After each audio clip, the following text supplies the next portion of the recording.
전에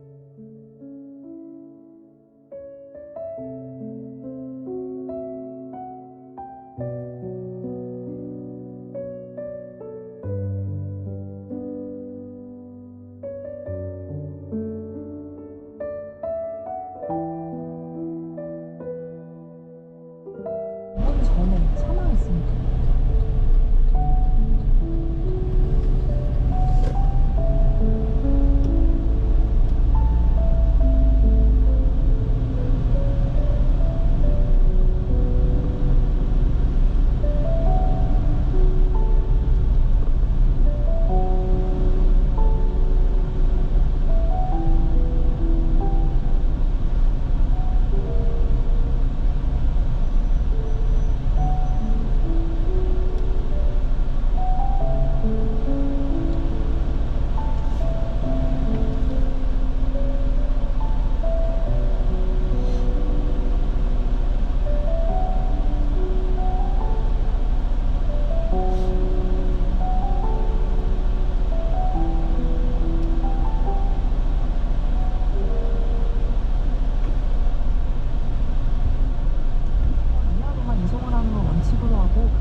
응급의료센터는 경증 환자를 수용하지 않도록 한다는 건데요.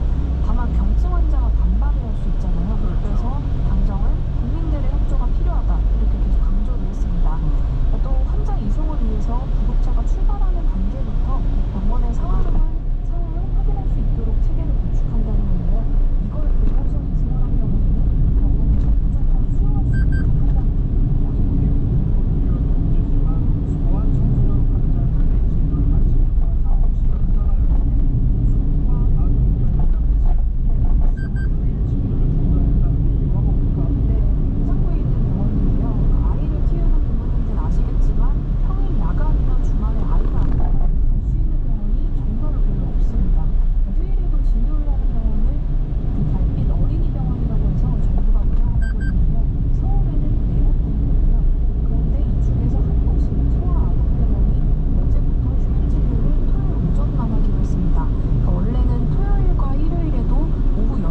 진료를 했었거든요.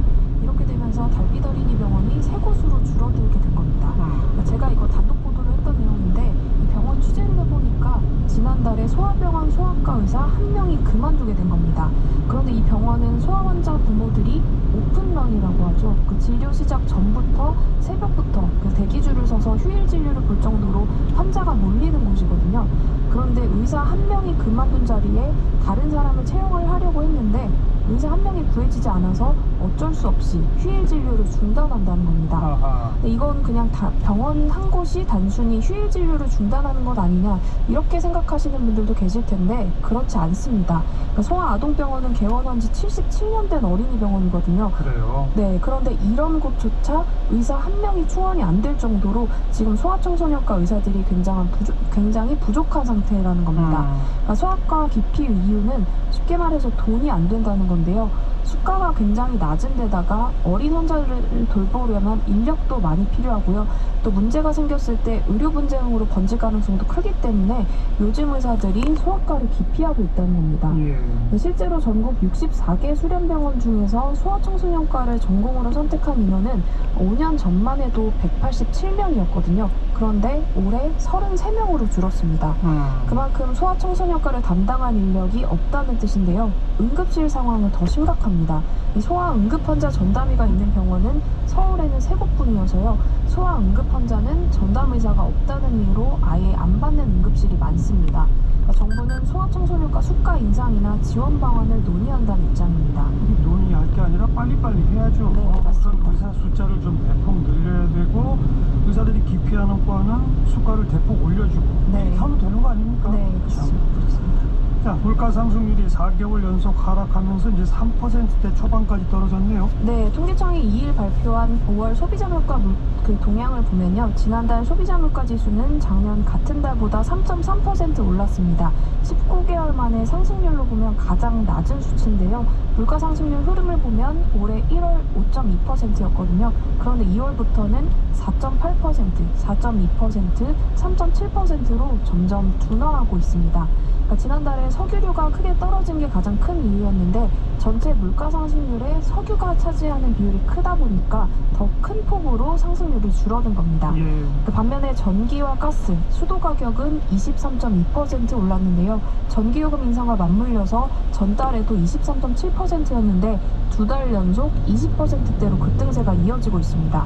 네, 그런데 통계청이 조사를 했더니 이 소비자 물가가 상승을 하면 그 부담은 청년층보다 고령층에게 더 크게 나타난 걸로 조사가 됐습니다. 60세 이상 고령층은 식료품이나 비주류 음료 항목 비중이 큰데 이 항목들이 연간 5.9%나 오르면서 고령층 가구 물가를 끌어올렸다는 겁니다. 네. 여기까지 주간 뉴스 브리핑 국민일보 김윤아 기자 고맙습니다. 감사합니다. 정관용의 시사본부 듣고 계십니다. 12시 31분 막 지났네요. 기상청 교통정보센터 연결합니다. 기상청의 강혜정 씨. 네, 날씨 정보입니다. 내륙 해안 막론하고 30도 안팎까지 기온이 오르겠습니다. 오늘도 여름 더위 이어지겠는데요. 서울과 광주 28도, 강릉 31도, 대구도 30도의 낮 기온을 보이겠습니다. 북쪽에서 차고 건조한 공기가 내려와서 이 공기 덩어리가 가라앉으면서 사실상 고기압 형태를 이루고 있습니다. 이렇게 자리 잡은 고기압의 영향을 지속적으로 받기 때문에 날씨가 계속해서 비슷하겠습니다. 다만 맑은 날씨 속에서 대기가 불안정해지는 곳에선 가끔 구름이 많이 끼고 소나기가 지나는 곳이 있겠습니다. 특히 오늘 오후에는 경기 북부와 강원 내륙 산지에 5mm 안팎의 소나기가 내릴 걸로 보입니다. 모레까지 이렇게 날씨가 비슷하겠습니다.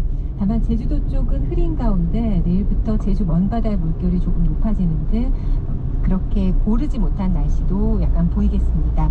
오늘 낮 기온 서울 28도로 예상되고요. 자외선도 상당히 강합니다. 자외선 차단에도 신경 써주시고 또 오존 농도도 연일 높습니다. 이 점도 주의하시기 바랍니다. 지금 서울의 기온은 26.5도입니다. 날씨 정보였고요. 다음은 이 시각 교통 상황 알아보겠습니다. KBS 교통정보센터 유화영 씨입니다.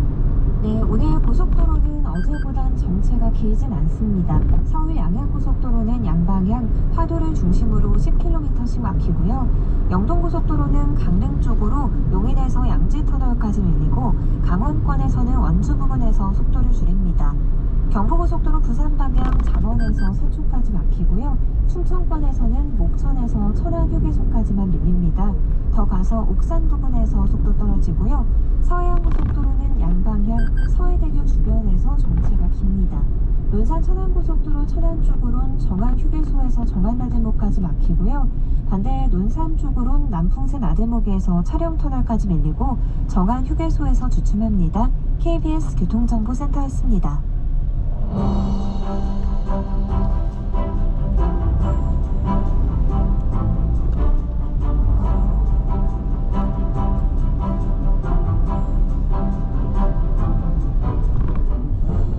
남북의 창.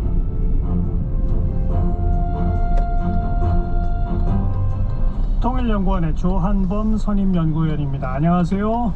안녕하세요. 네, 북한이 쏜다 하더니 결국 지난달 31일 군사정찰 위성을 쐈는데 근데 실패했죠? 이유는 뭔가요? 이제 북한이 이례적으로 이유를 밝혔어요. 그래서 이제 2단 로켓 시동 점화 불량, 그다음에 이제 이번 액체 연료 로켓이었는데요. 그 연료 문제 이렇게 북한은 말을 했고, 예.